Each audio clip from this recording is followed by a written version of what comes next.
Assalamu alaikum dear students. Hope you all are doing great. As you all know that in first 5 lectures we have completed the first exercise of this chapter.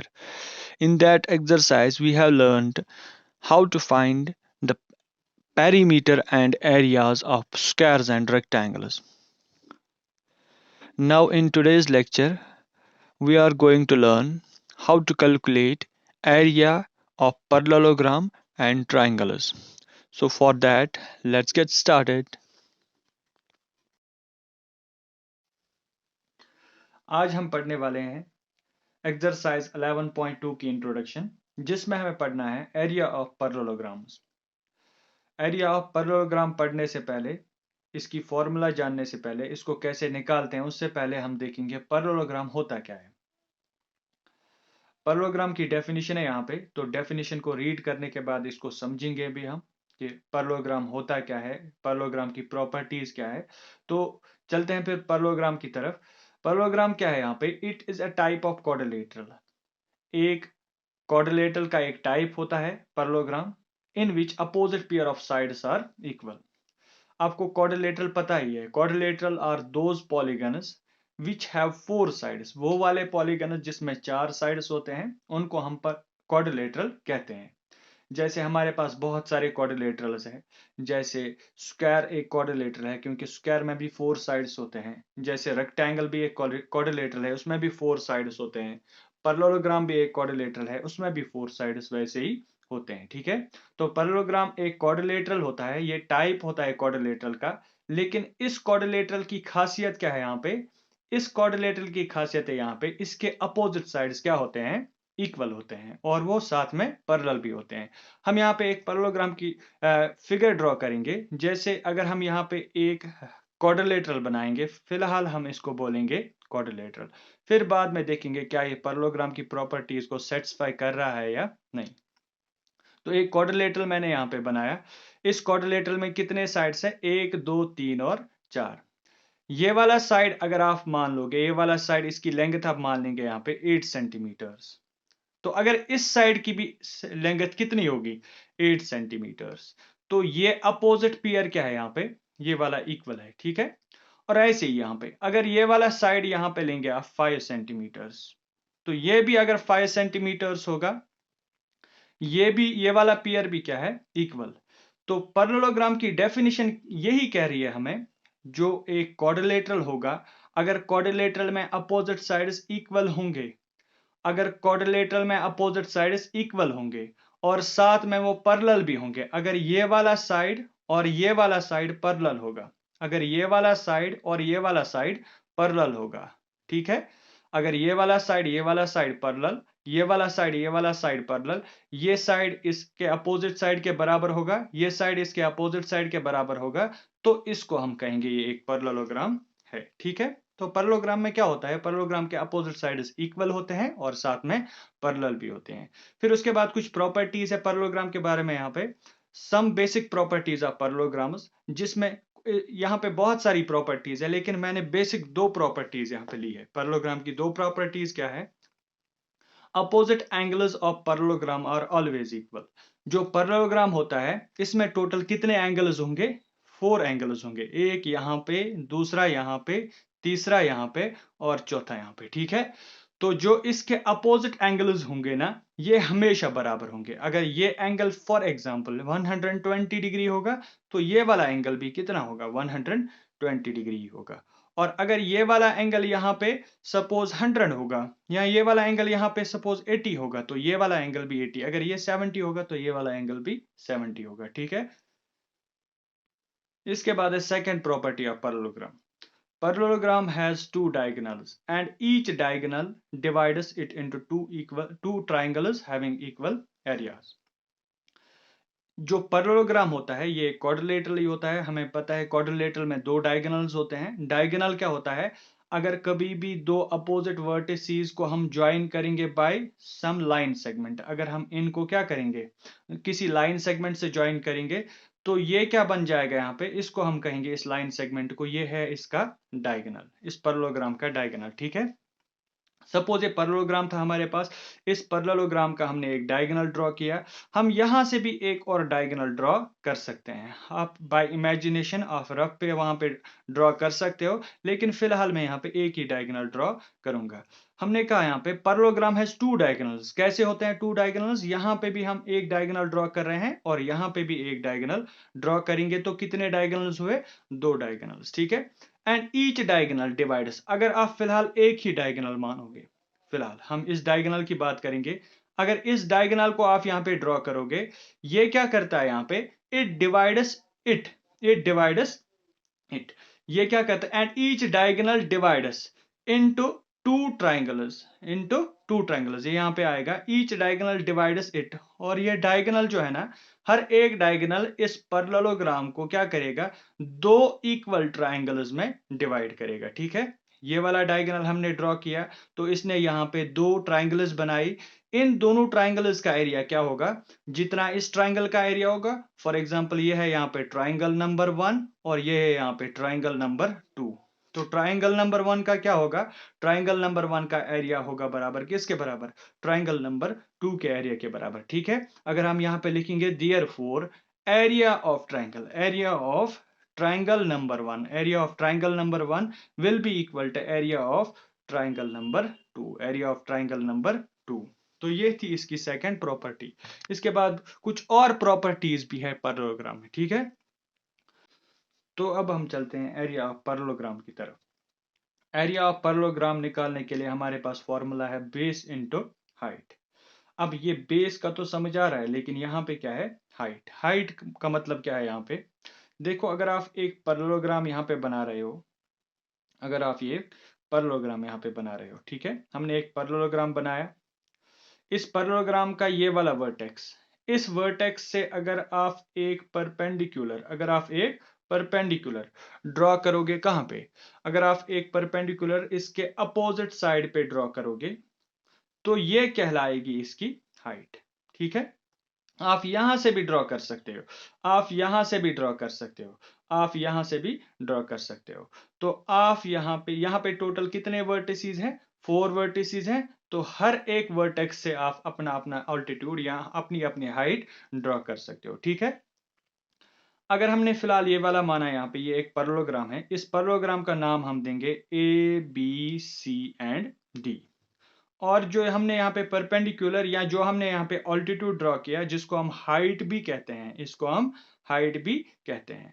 अगर हमने ये height यहाँ पे डाली, इसने opposite side पे कितना angle बनाया? यहाँ पे अपोजिट साइड पे इसने 90 डिग्री का एंगल बनाया, ठीक है। तो ये वाली हाइट जो अपोजिट साइड पे 90 डिग्री एंगल बनाती है, इसको हम ऑल्टीट्यूड भी कहते हैं। जिस वर्टेक्स से निकली है हाइट और जिस अपोजिट साइड पे ये पड़ी, इस अपोजिट साइड को हम कहते हैं बेस ऑफ दिस हाइट, ठीक है। तो अगर आपको अब इस पैरेललोग्राम का एरिया निकालना होगा, कैसे निकालेंगे? Area of parallelogram will be equal to base into height. मतलब अगर इन दो साइड्स की लेंथ, अगर ये वाला साइड बेस की लेंथ आपको पता होगी और अगर यहाँ पे हाइट की लेंथ भी आपको पता होगी, तो आप इजीली यहाँ पे एरिया ऑफ पैरेललोग्राम निकाल सकते हो। उसके लिए हम यहाँ पे एक एग्जांपल लेंगे। एग्जांपल में यहाँ पे एक पैरेललोग्राम बनाऊंगा, जिसके साइड्स हम लेंगे यहां से ही। फॉर एग्जांपल ये एक पैरेललोग्राम है, इसका साइड अगर ये वाला होगा 7 सेंटीमीटर, 7 सेंटीमीटर, हमने माना ये पैरेललोग्राम ही है। अगर ये वाला साइड यहाँ पे 7 सेंटीमीटर होगा और यहां से हम एक हाइट ड्रॉ करेंगे, यहां से हम एक हाइट ड्रॉ करेंगे। अगर वो हाइट हमने ड्रॉ की होगी, फॉर एग्जांपल उसकी लेंथ हम लेंगे यहाँ पे 5 सेंटीमीटर। कितनी लेंगे? 5 सेंटीमीटर। तो इस पैरेललोग्राम का एरिया कितना होगा? Therefore area of parallelogram, area is equal to किसके बराबर होता है? एरिया होता है बराबर base into height, base into height. यह है यहाँ पे बेस इंटू हाइट। बेस कितनी थी? यहाँ पे बेस थी यहाँ पे 7 सेंटीमीटर, तो बेस के बदले हम 7 सेंटीमीटर को सब्स्टिट्यूट करेंगे। और हाइट कितनी थी यहाँ पे? हाइट थी यहाँ पे 5 सेंटीमीटर, हाइट के बदले हम 5 सेंटीमीटर को सब्स्टिट्यूट करेंगे। इनका मल्टीप्लीकेशन 7 इंटू 5 आएगा 35 और centimetre into centimetre is equal two centimetre square. तो बहुत ही इजी फॉर्मूला है यहाँ पे। आप देख सकते हो, अगर पैरेललोग्राम में सिर्फ आपको दो ही साइड्स पता होंगे, कौन कौन सा साइड? एक तो बेस और उसी बेस पे पड़ा हुआ परपेंडिकुलर, या उसी बेस पे पड़ी हुई हाइट, या उसी बेस का ऑल्टीट्यूड अगर आपको पता होगा तो आप इजीली यहां पे एरिया निकाल सकते हो। ठीक है, तो ये थी हमारी फिलहाल introduction of area of parallelograms. अब इसी एक्सरसाइज में हमें एरिया ऑफ ट्रायंगल के बारे में भी पढ़ना है। एरिया ऑफ ट्रायंगल हम कैसे निकालते हैं? Area of triangle is equal to 1/2 of base into height. Area of parallelogram की फॉर्मूला तो आपको पता ही है, अभी हमने पढ़ी base into height, base into height. तो एरिया ऑफ ट्रायंगल किसके बराबर होती है? 1/2 ऑफ, मतलब base into height area of of पैरेललोग्राम था ना, उसके हाफ के बराबर यहाँ पे एरिया ऑफ ट्रायंगल होता है। आप ऐसे भी याद रख सकते हो, या इसको हम अभी यहाँ पे प्रूव भी करेंगे कि ये कैसे area of triangle 1/2 of base into height आती है। ठीक है, उसके लिए प्रूफ के लिए हम एक पैरेललोग्राम लेंगे। सपोज हमने एक पैरेललोग्राम यहाँ पे ड्रॉ किया, ये एक पैरेललोग्राम है। तो पैरेललोग्राम में हमें पता ही है, अगर ये वाला साइड हम ये वाला वर्टेक्स इस वर्टेक्स के साथ हम ड्रॉ ज्वाइन करेंगे, अगर ये वाला वर्टेक्स और ये वाला वर्टेक्स ज्वाइन होगा तो ये क्या बनेंगे यहाँ पे? ये यहाँ पे दो ट्राइंगल्स में डिवाइड होगा। ये पैरेललोग्राम किस में डिवाइड होगा? दो ट्राइंगल्स में डिवाइड होगा। ठीक है, और हमने ऑलरेडी प्रॉपर्टीज में पढ़ा ही है कि प्रॉपर्टीज में क्या कह रहा था यहाँ पे? The diagonal of parallelogram divides parallelogram into two equal triangles. ये पैरेललोग्राम को दो इक्वल ट्राइंगल्स में डिवाइड करता है। तो हम यहाँ पे नाम भी देंगे इसका, ए बी सी डी एक अगर पैरेललोग्राम है, AC इसका डायगोनल है, AC इसका डायगोनल है। देयरफॉर अगर हमने इसको एक डायगोनल यहाँ पे ड्रॉ किया AC डायगोनल ड्रॉ करने से जो ADC इसका एरिया ऑफ ADC और एरिया ऑफ ABC, क्योंकि दोनों ट्राइंगल्स बराबर हैं, जो दोनों ट्राइंगल्स यहाँ पे बराबर है इनका एरिया भी क्या होगा? बराबर ही होगा। तो एरिया ऑफ ट्राइंगल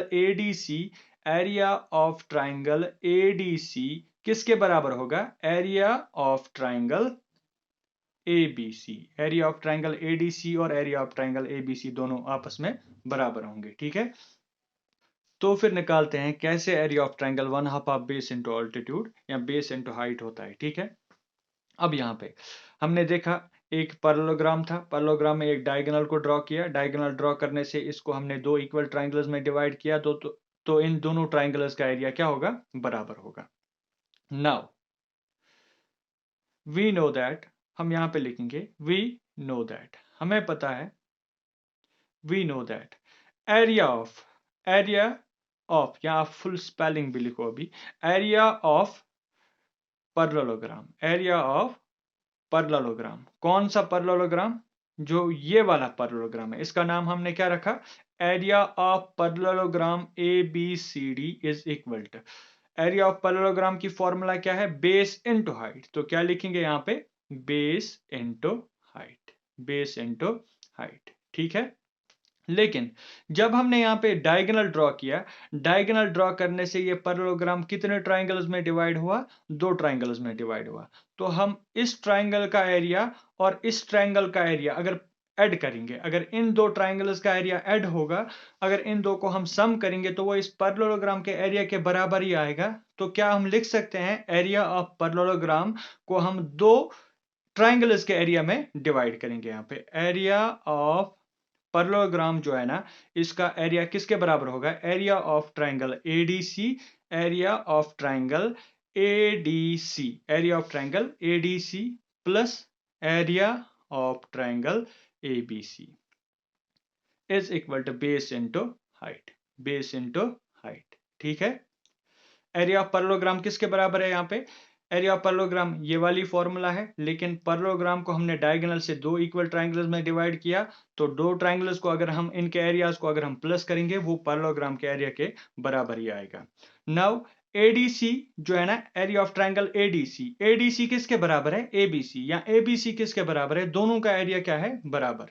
हम लिखेंगे area of triangle ADC, area of triangle ADC को एज इट इज रखेंगे, और ABC जो है ना, ABC ये वाली ट्रायंगल, इसका एरिया इसके बराबर है। क्या हम इसके बदले ये वाली ट्रायंगल को सबस्टिट्यूट कर सकते हैं? देखो, area of triangle ABC, area of triangle ADC दोनों क्या है? बराबर है। ठीक है, क्या हम एबीसी के बदले एडीसी लिख सकते हैं? लिख सकते हैं ना, क्योंकि अगर इसका एरिया 20 होगा, इसका भी 20 होगा, अगर इसका 30 होगा, इसका भी 30 होगा, तो हम एबीसी के बदले एडीसी को यहाँ पे सब्स्टिट्यूट कर सकते हैं। हम एबीसी को यहाँ पे एडीसी से सब्स्टिट्यूट करेंगे, इससे हमारे रिजल्ट पे कोई भी फर्क नहीं पड़ेगा, क्योंकि दोनों के एरियाज यहाँ पे इक्वल है। बेस इंटू हाइट ही आएगी, ADC plus ADC is equal to base into height. Now हम देखेंगे यहाँ पे एरिया ऑफ ट्रायंगल एडीसी, एक बार यहाँ पे, दो बार, तो दो बार एडीसी आ रहा है। हम लिख सकते हैं two times area of triangle ADC is equal to base into height, is equal to base into height, जैसे आप करते आ रहे हो। अगर x प्लस एक्स होता तो x प्लस एक्स कितना हुआ? 2x। अगर y प्लस वाई होता तो y प्लस वाई कितना होता? 2y। ठीक है, अगर ऐसे ही a प्लस ए होता तो a प्लस ए कितना हुआ फिर? 2a। ठीक है, जब सेम टर्म्स या सेम क्वांटिटीज या लाइक टर्म्स को हम क्या करते हैं? ऐड करते हैं, तो हमारा रिजल्ट वहां पे टू, जितनी बार ऐड करेंगे उतनी टाइम्स हम वहां पे उसको लेंगे। ठीक है, two times area of ADC, क्योंकि एडीसी प्लस एडीसी दो बार है, तो two times ADC. Area of triangle ADC, ये एरिया ऑफ ट्रायंगल एडीसी क्या है? एडीसी ये वाली ट्रायंगल है, तो area of triangle ADC is equal to, जो टू यहाँ पे मल्टीप्लाई हो रहा था, जब इसको हम ट्रांसपोज करेंगे, ये यहाँ पे टू है, तो यहाँ से क्या होगा? यहाँ पे टू मल्टीप्लाई हो रहा था, दूसरे साइड से टू डिवाइड होगा। ठीक है, क्या हम इसको ऐसे भी 1/2 भी लिख सकते हैं? क्योंकि डिवाइड में लिखना है, आप यहाँ पे डिवाइड में लिखो या यहाँ पे अलग से 1/2 लिखो, ये दोनों एक ही बात है। तो किसके बराबर आया हमें? Area of triangle, area of triangle ADC, area of triangle ADC is equal to one half of base into height। Height हम यहाँ पे ड्रॉ करेंगे, तो ये वाली होगी इसकी फॉर्मूला। तो अगर एरिया ऑफ ट्रायंगल यहाँ पे, इस ट्रायंगल का एरिया किसके बराबर आया? 1/2 ऑफ बेस इंटू हाइट, तो इस ट्रायंगल का भी एरिया किसके बराबर होगा? 1/2 ऑफ बेस इंटू हाइट। तो जनरली फॉर्मूला क्या है फिर ट्रायंगल का एरिया निकालने के लिए? Area of triangle is always equal to 1/2 of base into height. तो ये थी आपकी फॉर्मूलाज, दो फॉर्मूलाज। पहली फॉर्मूला थी, इन फॉर्मूलाज को आप नोट करोगे अच्छे से। पहली फॉर्मूला क्या थी यहाँ पे? पहली फॉर्मूला थी यहाँ पे area of parallelogram, area of parallelogram, area of parallelogram is equal to, area of parallelogram is equal to base into height, base into height. और ऐसे ही area of triangle, area of triangle, area of triangle किसके बराबर होता है? Area of triangle यहाँ पे होगा, अभी हमने निकाली formula, 1/2 of base into height, 1/2 of base into height. इसका मतलब यहाँ पे आप कंक्लूड क्या कर सकते हो? अगर एरिया ऑफ पैरेललोग्राम होगा सपोज 100 सेंटीमीटर स्क्वायर, तो एरिया ऑफ ट्राइंगल, उसमें से अगर आप ट्राइंगल को बाहर निकालोगे bye drawing by joining one diagonal, तो वहां पे एरिया ऑफ ट्राइंगल निकलेगा उसका हाफ। अगर 100 centimetre square area of parallelogram होगा, तो एरिया ऑफ ट्राइंगल होगा फिर 50 सेंटीमीटर स्क्वायर। ठीक है, ये था आपका area of parallelogram and area of triangle.